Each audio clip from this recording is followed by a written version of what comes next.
There are things a man carries into old age that he never quite sets down. Not regrets exactly, not the kind that keep you awake.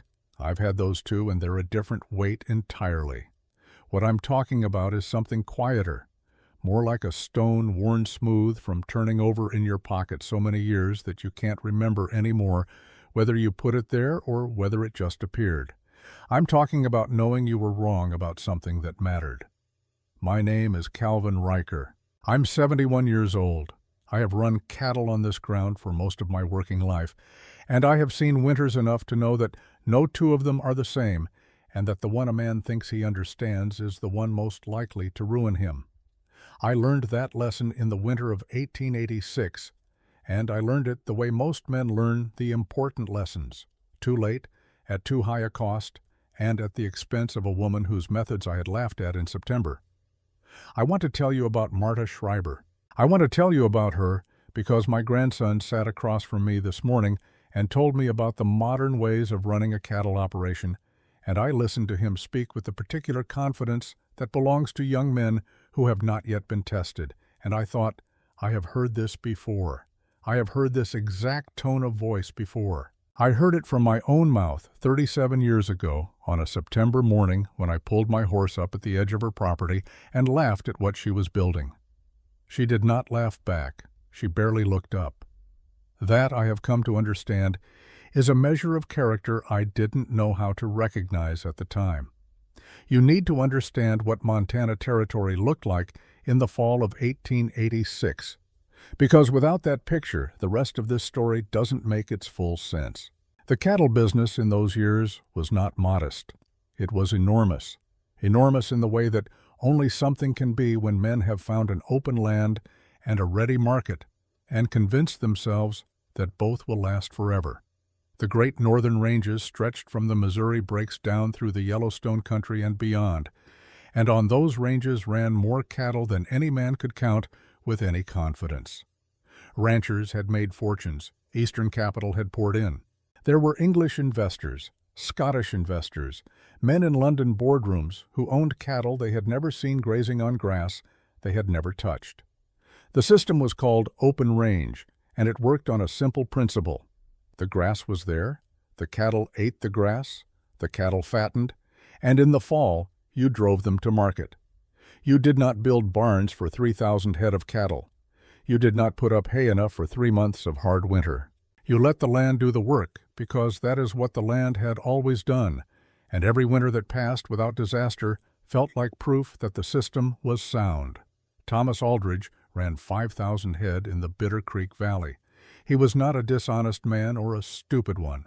He was a man who had survived 14 Montana winters with his confidence intact, which is a more dangerous condition than most people appreciate. I ran 280 head myself. I had been on this ground 22 years. I knew the country, knew the weather patterns, knew the signs of an early winter. Or I believed I knew them, which is a different thing altogether, though it doesn't feel different until the moment it matters. What none of us knew, what none of us allowed ourselves to consider, was that a winter could come that was simply outside the range of anything we had experienced. Not a hard winter, not a difficult winter, something else entirely. Something that did not care about our experience or our confidence or the number of previous winters we had survived. That winter was coming in the fall of 1886, and Marta Schreiber could feel it. She had been in the valley 8 years by then. She and her husband Heinrich had come from Miesbach in the Bavarian Alps, and they had built their operation steadily and without much celebration. 340 head of cattle, a solid house, a root cellar, 2 children who worked alongside them as soon as they were old enough to be useful. Heinrich died in July of that year. Typhoid fever. He was 46 years old. I tell you this not because it earns Marta sympathy. She would not have wanted that, and she would have said so plainly, but because you need to understand the circumstances under which she made the decisions that followed. She was a widow of 3 months when she began to build. Her son Emil was 17, old enough to work, but not old enough to lead. Her daughter Lena was 14.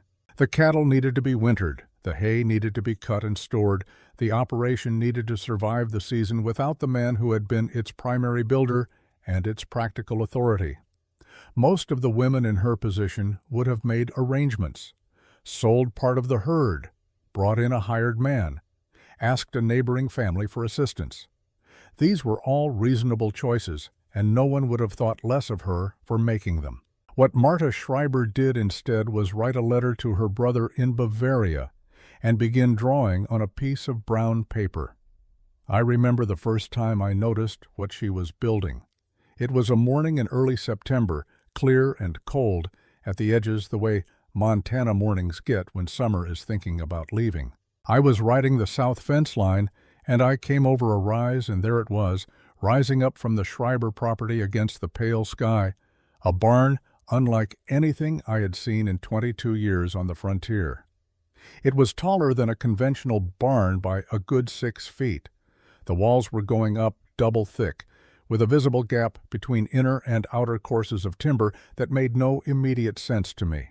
The roof line was steep, far steeper than practical necessity seemed to require, angling up at 45 degrees like something you might see in a picture book about Europe.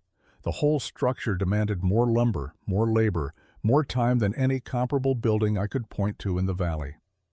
I pulled up my horse and watched for a moment. Marta was at the base of the inner wall, fitting timbers with a precision that her son was clearly trying to match but hadn't quite managed yet.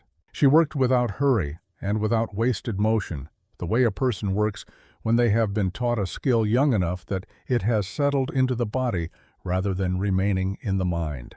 I called out to her, "Building a church, Marta, or a hotel?" It was not a kind thing to say. I want to be clear about that. I said it in the tone that men use when they have decided something is foolish and want the person doing the foolish thing to know they've been noticed. Emil was standing right there. He heard every word. Marta looked up once, briefly, and returned to her work. "A barn," she said. That was all. I rode on. I told the story at Greer's store that evening, and a few of the men laughed, which was all I had been looking for. I did not think about it again for several weeks. Thomas Aldridge came to look for himself in late September.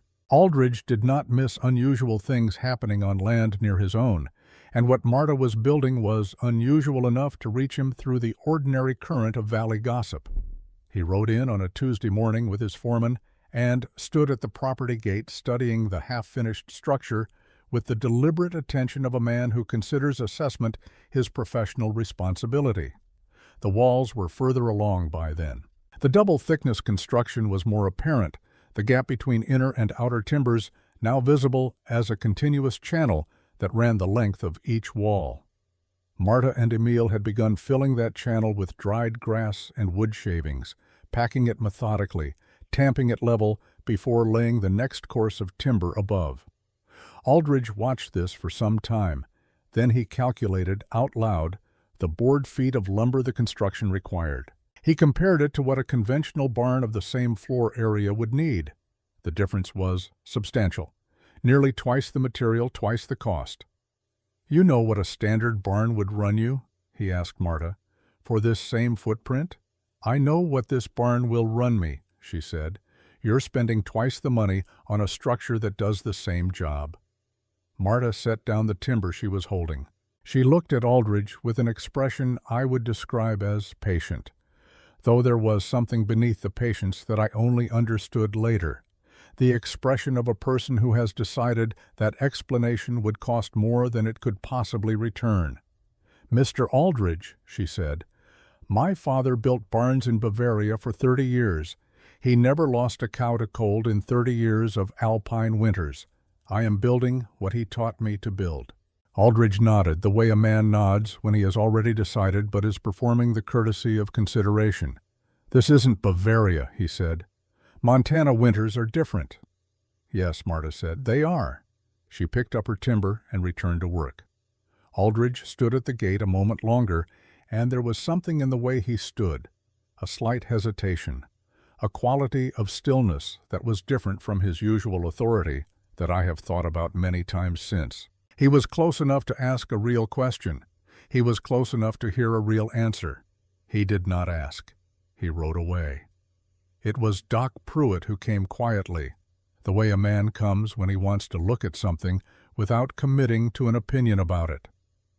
Pruitt was our physician and our nearest approximation of a veterinarian, making his circuit across an 80-mile territory on a gray horse that moved with the resigned patience of an animal that has made its peace with its occupation. He came to the Schreiber place in early October on the pretext of checking Emil's arm. The boy had strained it badly during the heavy lifting of the wall construction, and he stayed 2 hours longer than any medical examination required. I know what Pruitt saw that day because he told me about it years later. He saw a construction technique he had read about in a German agricultural journal, alpine barn design, developed over centuries in the mountain communities of Bavaria and the Tyrol, where winters arrived without negotiation and where a farmer who lost his cattle in November might not survive to see April. He asked Marta careful questions about the wall gap, about the floor material, about the ventilation design she was planning for the roof line. She answered each question precisely and without elaboration. He took no notes that I could see, but a man like Pruitt takes notes in his head. When he left, he paused at the gate, the same gate where Aldridge had stood, and looked back at the structure. "I hope the winter is mild," he said. It was a strange thing to say. Marta watched him ride away without answering. That evening she sat at the kitchen table with the letter from her brother Franz spread before her, a water-stained sheet covered in her brother's cramped handwriting and a careful hand-drawn sketch of their father's barn in Miesbach. One corner of the sketch was damaged. A measurement along the lower wall section had been obscured by water. The ink bloomed into an unreadable shadow. She had been staring at this smeared number for 2 weeks. She picked up her pencil. She wrote down what she remembered. She could not be certain it was right. Her father had told her once, she was perhaps 9 years old, standing in the cold of a Bavarian morning, while he pointed at the wall gap with a hand that smelled of pine resin. He had told her the exact measurement, and she had carried it all this way, across an ocean and a continent and 17 years of frontier life. In a part of her memory she had never expected to need. She wrote the number down and set the pencil aside. Outside, the September grass moved in a wind that was coming from the northwest and was colder than the calendar had any right to explain. She would not know if the number was correct until January. By January, there would be no way to change it if she was wrong. In the valley that fall, 300,000 cattle grazed the open range from the Missouri Breaks to the Yellowstone, exactly as they had every fall for the past decade. Every rancher prepared for winter the way he always had. Every rancher, that is, except one. The barn went up in October. The steep roof was sheeted and sealed. The double walls were packed. The clay floor was laid and tamped and left to cure. And then Marta Schreiber did something that made every man in the valley shake his head. She began moving her cattle inside on October 28th, 3 weeks before anyone else. "She's burning hay in October like it's January," I told Greer's store. No one disagreed. November was still 2 days away. I should tell you, before I go further, how I know the parts of this story I wasn't present for. A man who spends 37 years turning something over in his mind eventually learns its shape from every angle. In the years after the winter, after I'd had time to stop being ashamed and start being curious, I asked questions. I asked Emil, who was patient with me in the way that his mother had been patient with everyone. I asked Doc Pruitt, who had kept careful notes from the beginning. And I asked Marta herself, twice, in the particular way you ask a person about something that happened to both of you and that you experienced very differently. She answered plainly. She did not soften things for my benefit. What follows is as true as I can make it. Where I have had to reconstruct from what others told me, I have tried to say so. The parts I'm not certain of, I'll tell you, I'm not certain of. I'm too old to invent things, and the actual story is stranger and more instructive than anything I could invent. The letter from Bavaria arrived in the 3rd week of August. Marta had posted hers on the 4th of July, the same week they buried Heinrich, as it happened, which gives you some measure of the woman's mind under duress. While neighbors brought food and sat with her in the appropriate expressions of frontier condolence, she was already writing to her brother Franz in Miesbach, asking him to send whatever he could remember of their father's barn plans. 6 weeks for the letter to arrive. 6 weeks for Franz to respond. The return letter reached the Bitter Creek post in mid-August, carried in on the weekly supply wagon with a smell of river water and distance. Emil told me later that his mother sat down at the kitchen table, put her hands flat on the surface as though steadying herself, and opened the letter carefully, the way you opened something you have been afraid might not exist. Inside, 3 pages of Franz's handwriting, dense and slanted, written in the Bavarian dialect that Marta had not read in 11 years. And folded within those pages, a hand-drawn sketch on heavy paper, their father's barn at Miesbach, rendered from memory in Franz's careful, slightly uncertain lines. Measurements marked in the German system, notes in the margins in a hand so small that Marta had to bring the lamp closer. One corner of the sketch was damaged. Water had reached it at some point in its journey across the Atlantic and across the American continent. A brown stain blooming inward from the lower right edge, obscuring a section of the wall notation. The measurement for the insulation gap along the lower wall course was gone. In its place, a shadow the color of old tea and nothing readable beneath it. Marta stared at this for a long time. Then she read Franz's letter, which began, "Schwester, I have tried to remember everything. Some of it I am certain of. Some of it I believe is right. I have marked which is which." The insulation gap measurement was not marked either way. Franz had drawn it from memory without noting his confidence level. It might have been precise. It might have been approximate. There was no way to know. Marta set the letter down and looked at her son, who was watching her from across the table. "Can you read it?" Emil asked. "Most of it? The part that's wet?" "No." He waited. She looked at the damaged corner for another moment, then folded the sketch carefully along its original creases and held it in both hands. "I remember what it is," she said. "I think I remember." Emil was 17 and had spent his whole life watching his mother make decisions, and he understood, without being able to articulate it, that this was a different kind of statement than it appeared. She was not telling him she was confident. She was telling him she was going to proceed on the strength of something that could not be verified, and that she was aware of the difference. "What if you don't remember exactly?" he asked. She was quiet for what he described to me as a considerable time. "Then we'll know in January," she said. "Get some sleep. We start tomorrow." I want to explain what Marta was building and why. I can explain it now because Pruitt eventually wrote it out in terms that a man without a European agricultural education could follow, and because I have had 37 years to study the principles involved, partly out of practical interest and partly out of the particular compulsion that attaches to understanding how you were wrong about something important. In the mountain villages of Bavaria and the Austrian Tyrol, the winters do not permit the casual approach that the American frontier had adopted. The Alps are not unkind, they are simply exact. They require a farmer to understand certain things precisely and to build according to those understandings, and to do it before the cold arrives rather than after, because after is too late. The structure they built in those mountains, the Stadel, as Marta's father called it, was not a barn in the way we use the word. It was a thermal system. The foundation of its logic was this: 40 to 60 cattle, enclosed in a properly constructed space, produce approximately the heat of a moderate wood stove. Their bodies work constantly, metabolizing hay into warmth, exhaling warm air, radiating heat from their surfaces. If you contain that heat, if you build a structure that holds it rather than surrenders it, you can maintain a temperature above freezing inside the barn on a night when the temperature outside is 40 degrees below zero. You need no fire. You need no additional heat source.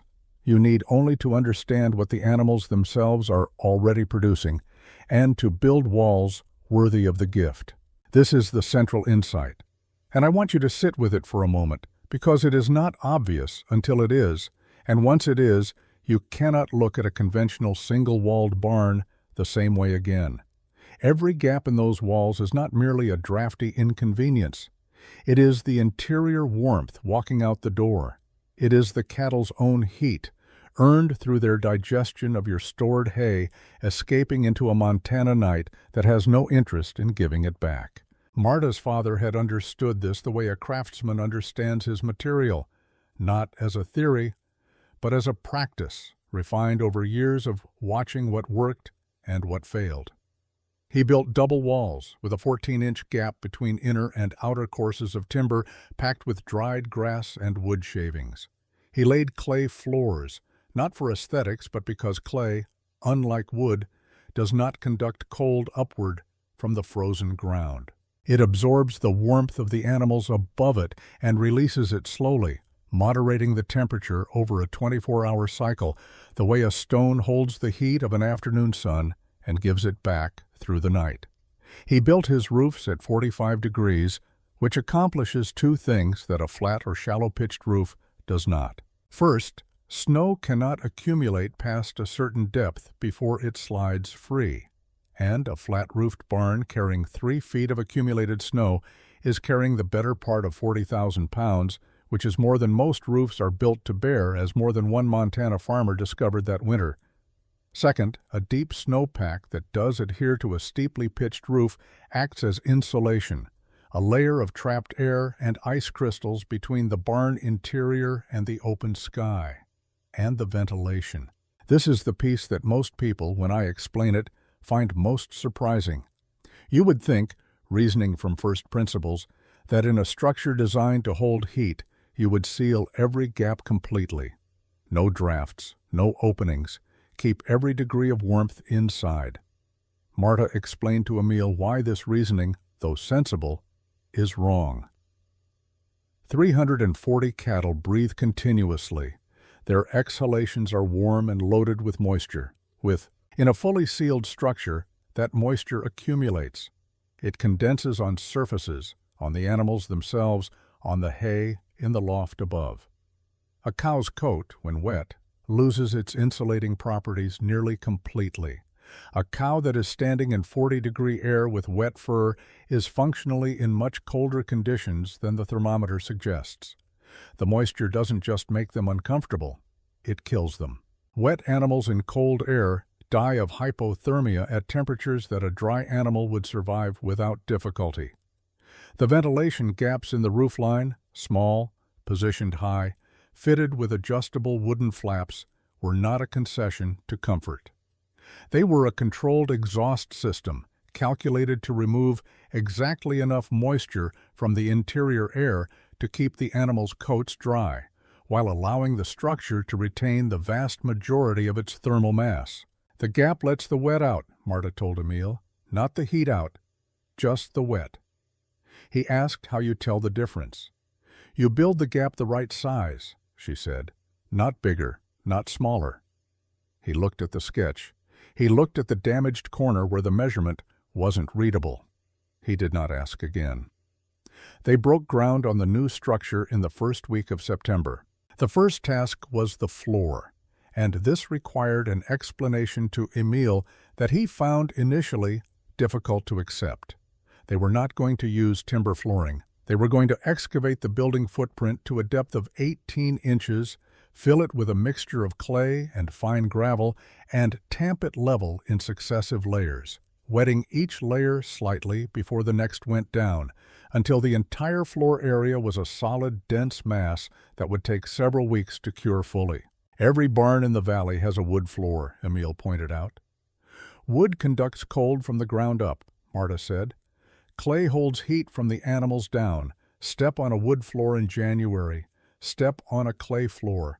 Tell me which one your feet prefer. I've never been on a clay barn floor. No, she agreed. You haven't. The clay came from the creek bank a quarter-mile east, where a particular blue-gray deposit ran along the waterline for 100 feet. Marta had identified it years earlier for a different purpose and remembered its location with the automatic cataloging of a person who pays attention to the land as a practical matter.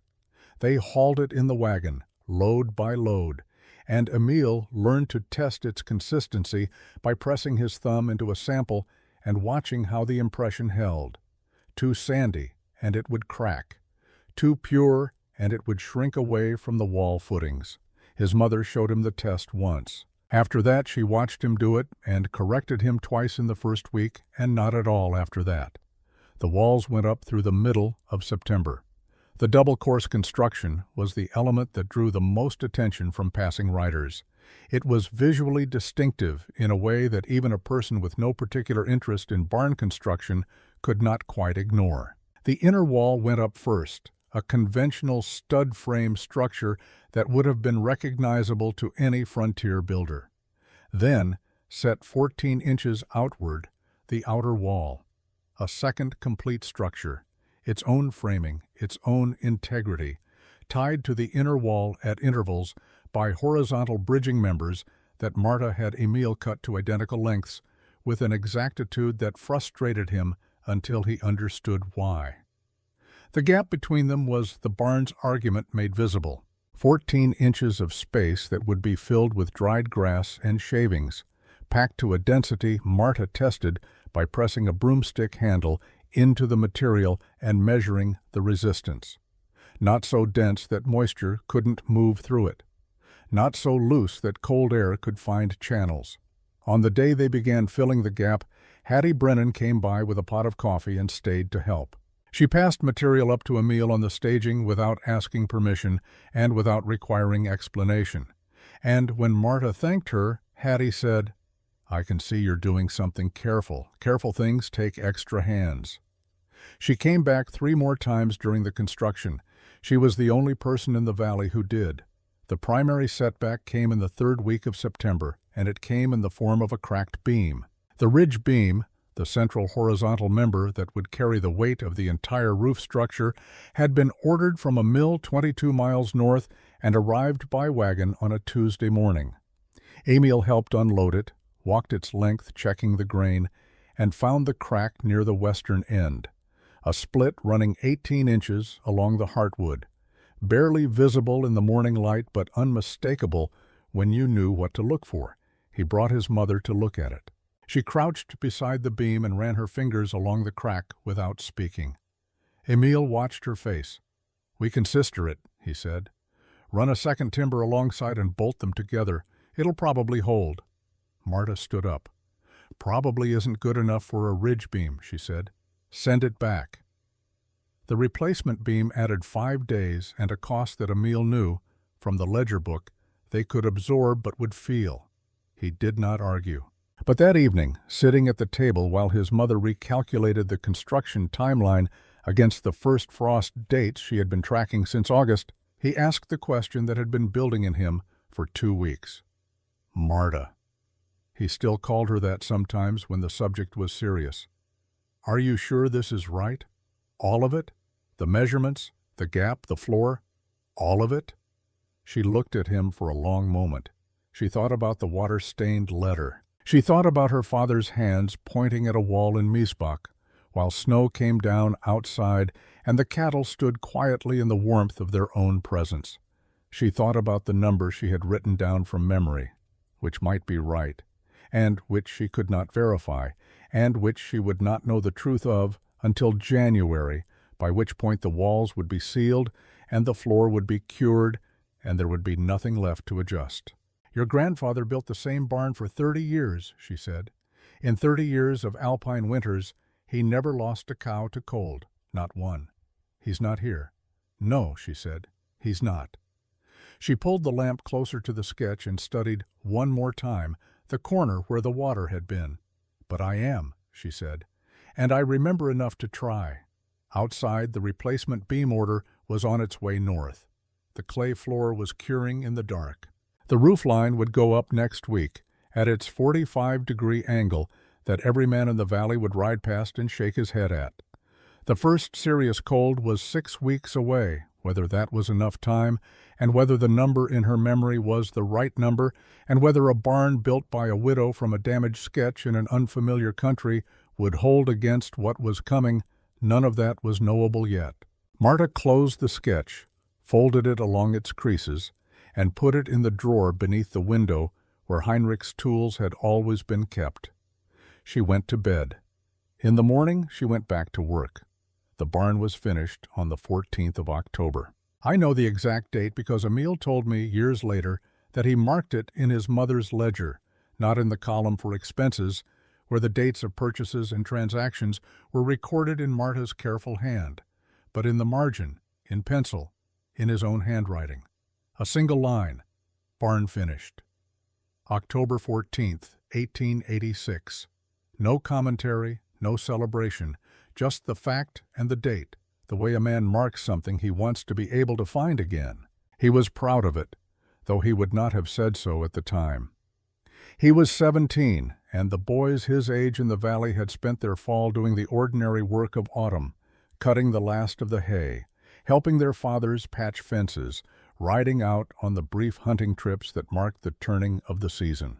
Emil had spent his fall building a structure that everyone he knew thought was foolish, in a style no one in Montana had seen before, under the instruction of a mother who was working from a damaged sketch and a memory she wasn't certain she could trust. He had mixed the clay. He had cut the bridging members between the double walls to the identical lengths his mother required. He had packed the insulation gap by hand, layer by careful layer, until his arms ached from shoulder to wrist, and his clothes were permanently dusted with the gray-green of dried grass and wood shavings.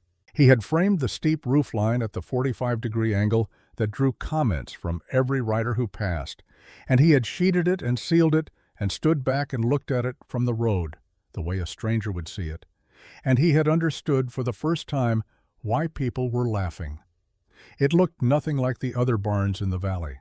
It looked like something transported whole from another country, another century, another understanding of what a barn was supposed to be. It rose above the flat line of the surrounding buildings with the particular confidence of a structure that does not feel obligated to explain itself. Emil stood on the road and looked at it. His friend Cody Aldridge had ridden past 2 days earlier and called out, "Your mama building a cathedral, Schreiber?" Emil had not answered. He had kept his head down and kept working, which was the only response available to him that preserved any dignity at all. But standing on the road now, looking at the finished structure against the October sky, he felt something shift in him, not quite pride, not yet, but the early precursor of it. The barn was done. It was exactly what his mother had drawn on her paper. The measurements were in the walls. The clay floor had cured to the hard, smooth density she had tested for every 3 days until it was right. The ventilation gaps in the roofline were fitted with their wooden flaps, adjustable by a rope mechanism he had rigged himself, the one piece of the design she had left to his judgment, and which she had inspected once and approved without comment, which was, from Marta Schreiber, the equivalent of a sustained ovation.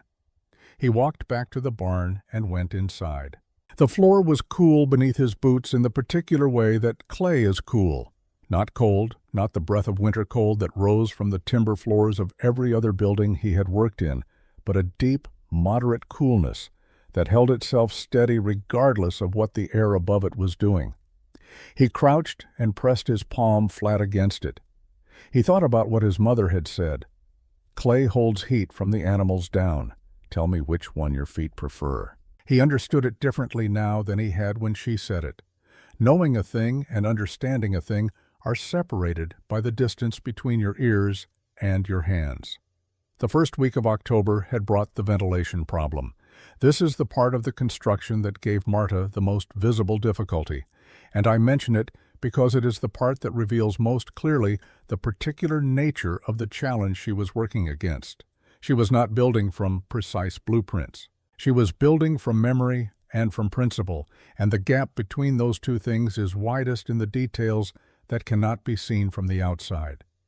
The ventilation gaps in the roofline were structural elements that had to be sized correctly, not too large, not too small, or the thermal system they had spent 6 weeks building would fail in one of 2 ways. Too open, and the warmth would escape.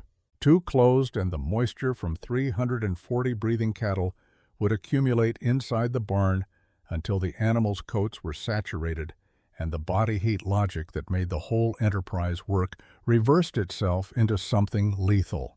Her father's sketch showed the ventilation placement, but not the precise dimensions. Franz's letter mentioned them in passing, but gave no measurements.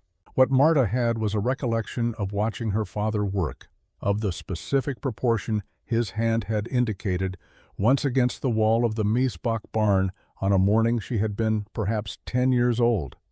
She made the gaps 4 inches wide and cut the wooden flaps to cover 2/3 of each opening in their default position, leaving the rest open to passive exhaust. Then she sat in the barn for 2 evenings in a row, watching the behavior of the air near the roofline.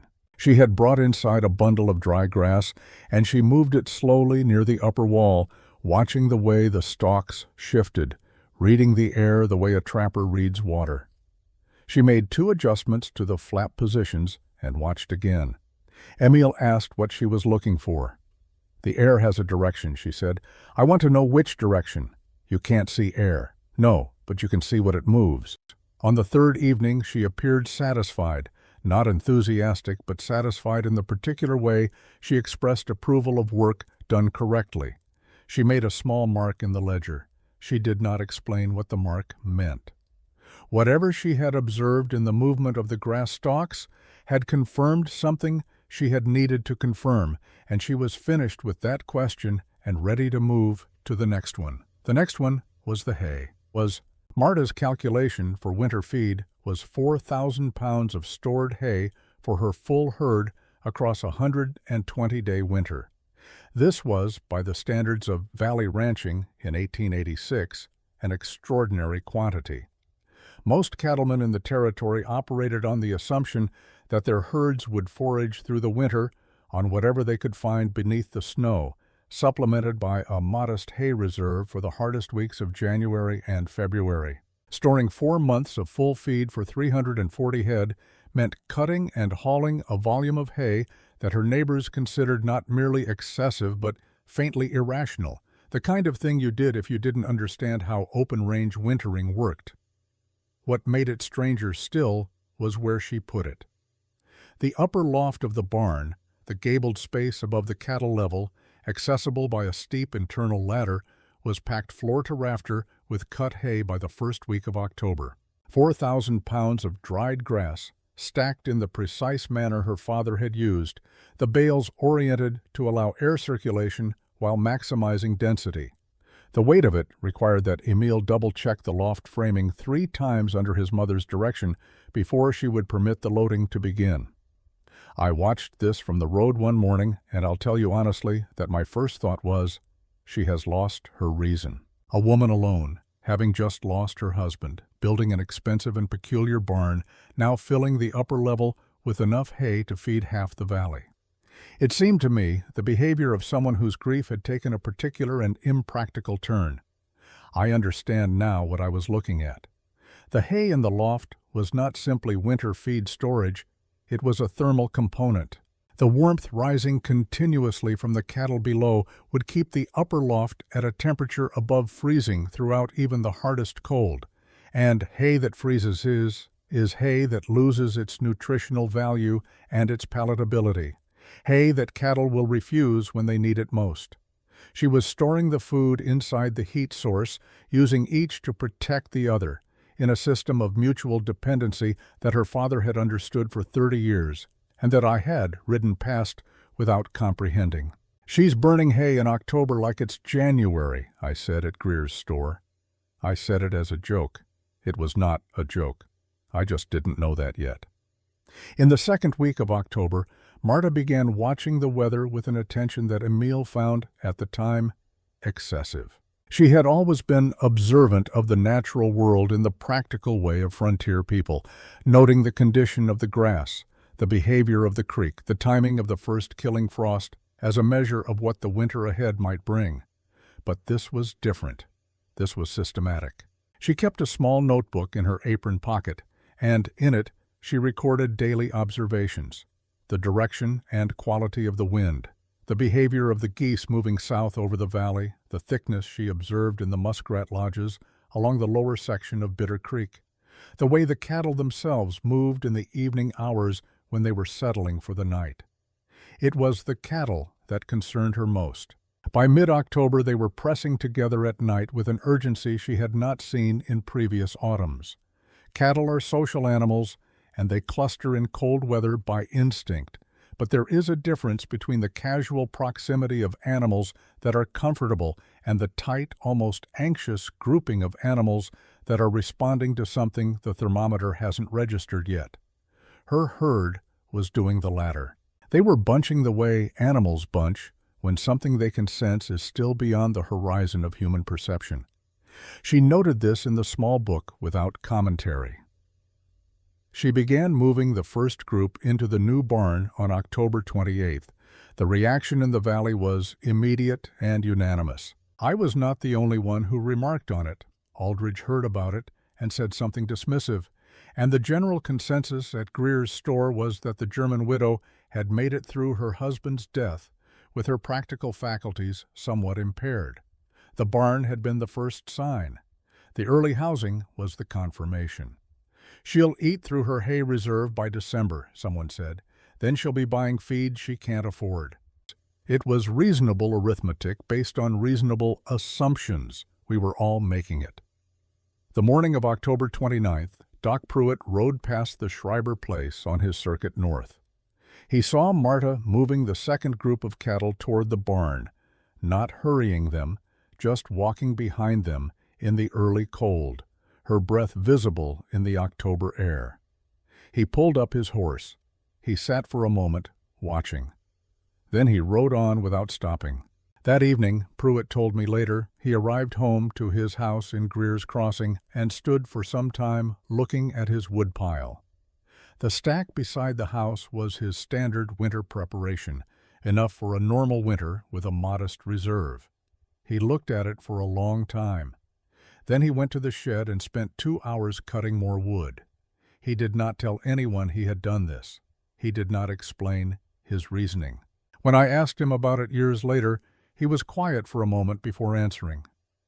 "I had read about the winter patterns in Northern Europe," he said. "The indicators Marta was tracking, the animal behavior, the muskrat lodges, those were documented indicators. She knew what she was looking for."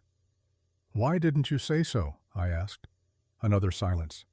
"I was afraid Aldridge would think me foolish," he said. "I'm not proud of it, but you asked." November arrived on a Sunday, and the first 2 weeks of it were deceptively ordinary.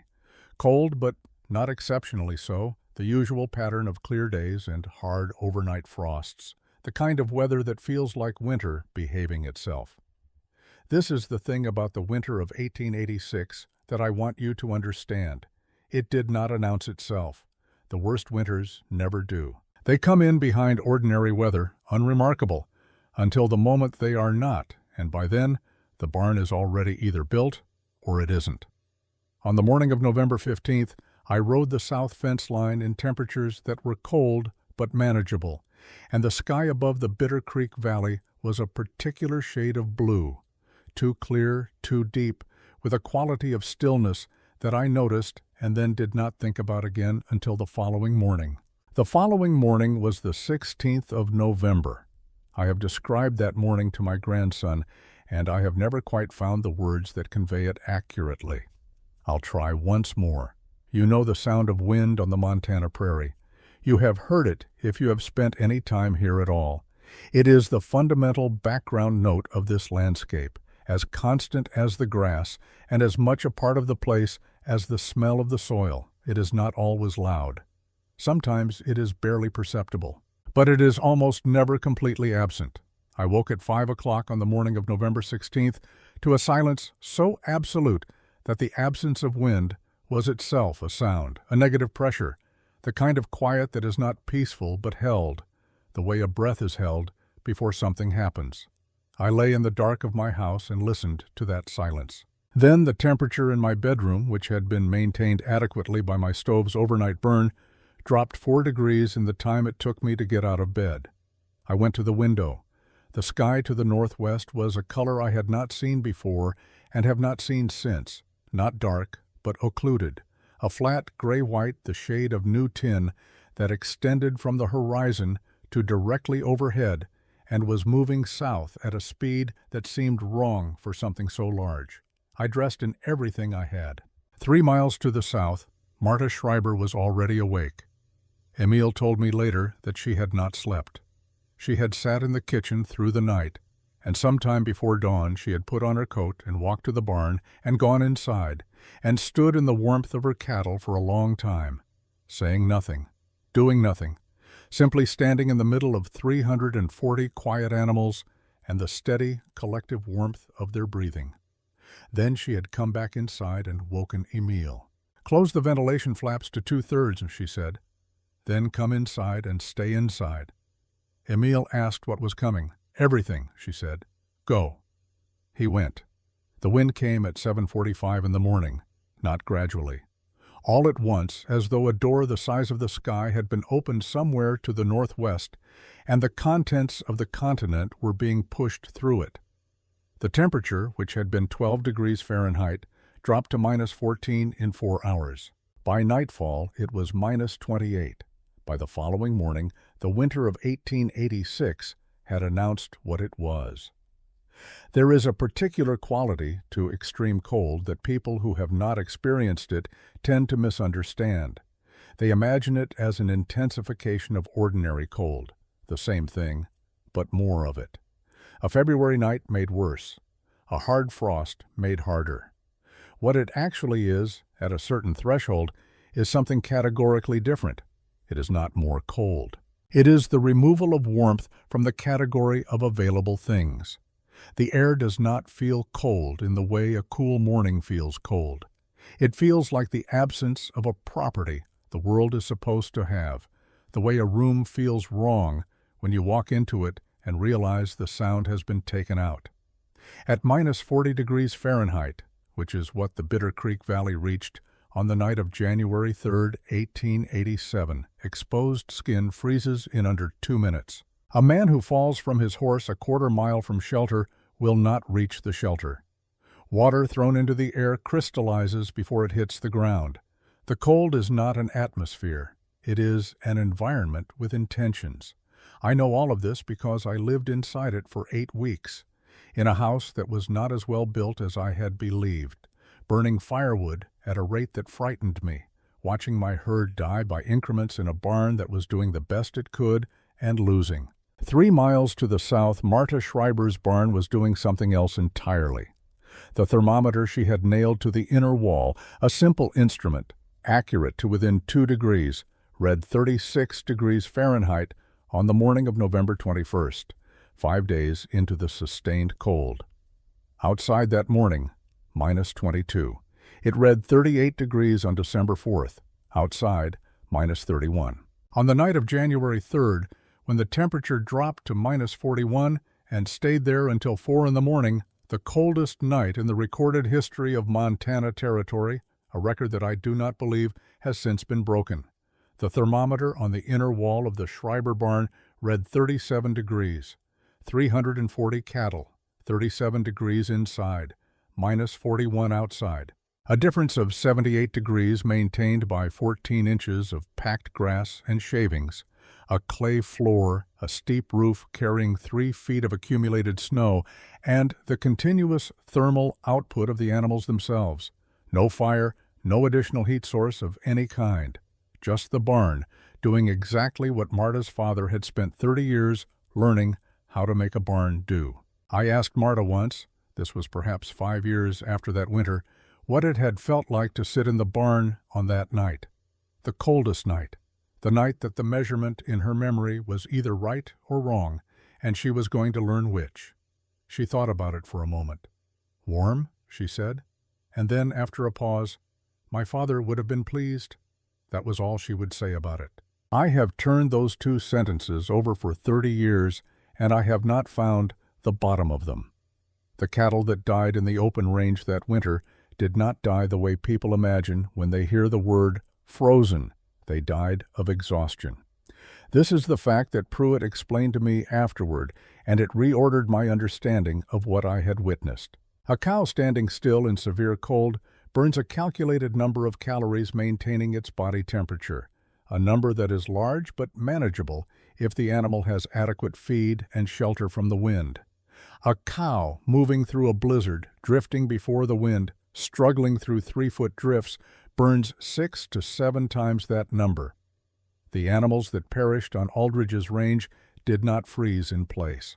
They moved compulsively, following the wind southward the way cattle do when there is nothing to stop them, burning through their caloric reserves at a rate their bodies could not sustain. They died on their feet, still moving, their systems simply emptied of the fuel required to continue.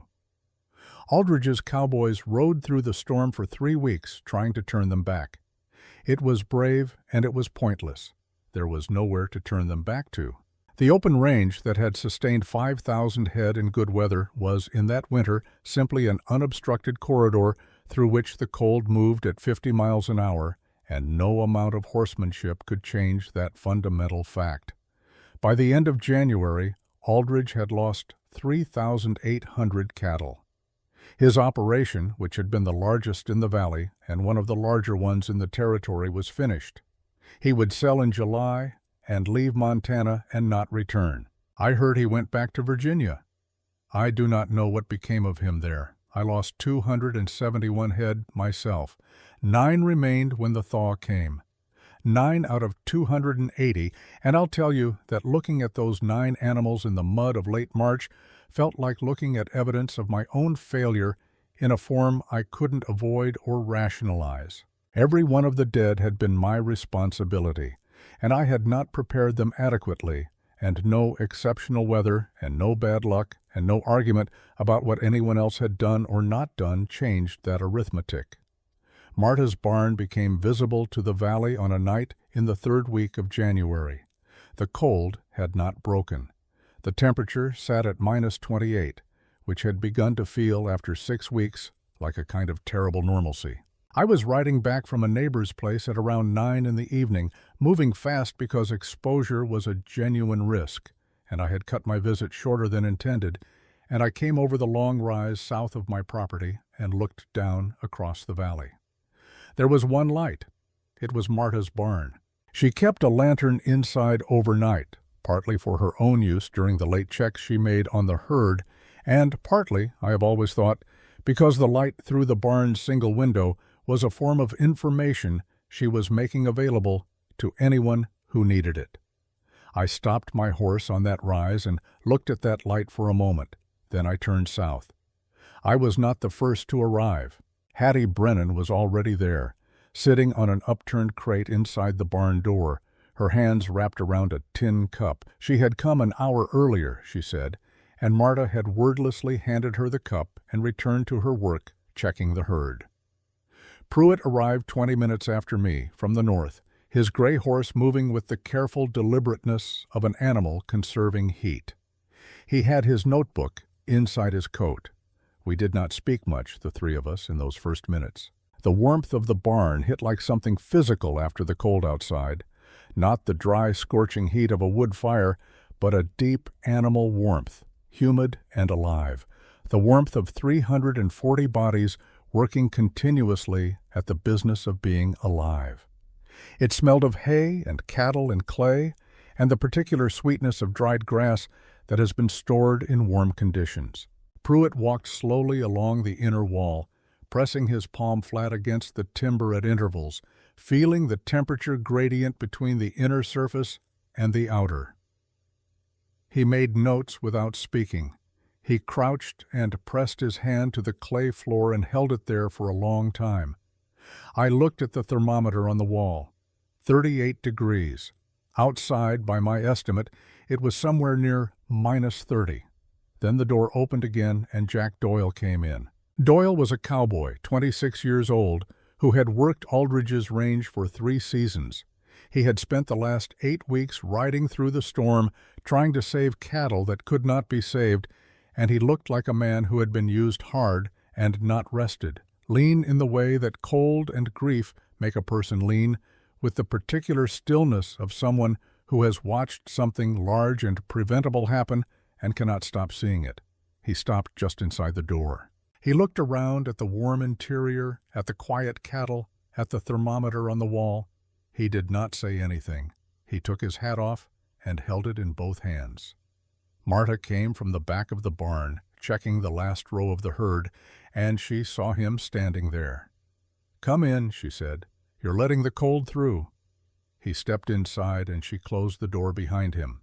What happened in the next 2 hours was not a lesson exactly, and not a meeting and not an apology, though it contained elements of all three. Pruitt asked questions, and Marta answered them. I asked some questions, and she answered those too, in the same plain way. Not performing patience, just being patient, the way a person is patient when they understand that what is being asked of them is the most useful thing they can do, and they have accepted that. Hattie didn't ask much, but she listened to everything. Doyle stood near the wall for a long time before he crouched and pressed his palm to the clay floor the way Pruitt had, and held it there and looked up at Marta. "How do you make the floor like this?" he asked. She told him. He nodded.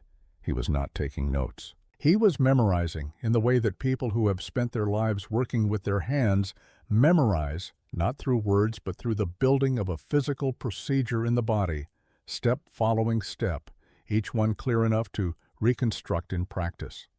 He was in the valley for one more season after that winter. In that season he helped build 7 barns.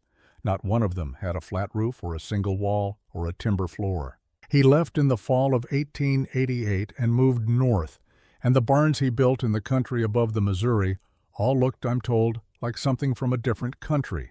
Steep-roofed, double-walled, with clay floors and ventilation gaps fitted with adjustable wooden flaps. He never wrote about it. He never published anything. He simply went from place to place and built what he had learned to build in a warm barn on a night in January 1887, and the knowledge moved with him the way knowledge moves when it lives in the hands rather than on paper. Marta lost 11 cattle that winter. All 11 died of causes unrelated to cold. 2 from injuries predating the storm, 3 from a digestive illness, the remaining 6 from causes that Pruitt examined and recorded and could not definitively explain. Not one animal in her care died of cold or hypothermia or the respiratory illness that killed cattle by the score in the poorly ventilated conventional barns that struggled through that winter. The clay floor held its temperature. The insulation gap held the warmth. The ventilation system kept the interior air dry enough that the animals' coats maintained their insulating properties throughout. The hay in the upper loft stayed above freezing from October to March, palatable and nutritious, exactly as calculated. The measurement in her memory, the one she had written down from the water-stained corner of her brother's sketch, the one she had been unable to verify, the one Emile had asked about and she had declined to answer with certainty, that measurement was correct. She never said so explicitly. She did not need to. In the spring of 1887, when Pruitt's article made its way to Helena, and then to Denver, and then to a farming journal in Chicago, a curious thing happened. The design began to be referred to, in correspondence, in reprints, in the recommendations that eventually reached the Montana Territorial Agricultural Board, as the Bitter Creek Method or the Montana Barn Specification. One publication called it Pruitt's Thermal Barn Design, which caused Pruitt to write a correction that was printed in a modest position on page 6. Emile showed his mother the original article and the correction. She read both without expression. "The barns are being built," she said. "That's what matters." Emile looked at her for a moment. He was 18 by then, and the winter had done something to him that is difficult to describe precisely. It had taken the boy who had been ashamed of his mother's barn and replaced him with a young man who understood, in a way that could not be unlearned, the difference between the appearance of competence and the substance of it. "It should have your name on it," he said. Marta folded the article and set it on the table. "My father's name should be on it," she said. "His father's name before that. The name of every man and woman in the mountains who lost cattle one winter and built differently the next." She paused. "These things don't belong to one person. They belong to whoever needs them." Emile didn't answer, but he kept both clippings. I know because I saw them, years later, in a small carved wooden box that he kept on the windowsill in the kitchen of the house his mother had built. I gave Marta that box in the spring of 1888. I had made it over the winter from a piece of oak salvaged from my original barn, the barn I had built when I first came to Montana, the barn that had not been enough. I did not know what to put in it.